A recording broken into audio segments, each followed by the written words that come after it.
Hello বন্ধুরা, তো আজকে বৃহস্পতিবারের মার্কেট, ঠিক আছে। আজকে মাছের দাম খুবই সস্তা বাজারে। তো চলো কী কী মাছ আছে দেখা যাক। আজকে রুই মাছ আছে,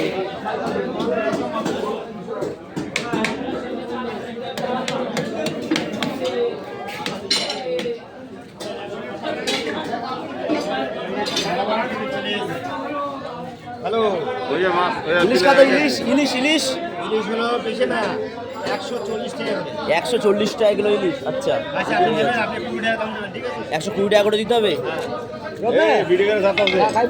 না এখন চা খাইতে না।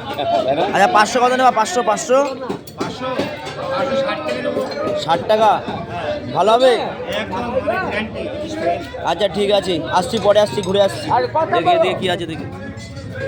এদিকে ফলুই আছে, একেবারে তাজা ফলুই বন্ধুরা। দেখো এই যে বাজারের অবস্থা এতটাই খারাপ, ঠিক আছে, মাছ বিক্রি নেই, একদম জ্যান্ত ফলুই, জ্যান্ত তাজা ফলুই বাটা। এই যে 20 টাকা সব মাত্র ফলুই 20। আর চিংড়ি, গলদা চিংড়ি 500 টাকা এগুলো, একদম বড় বড় সাইজের চিংড়ি। এই যে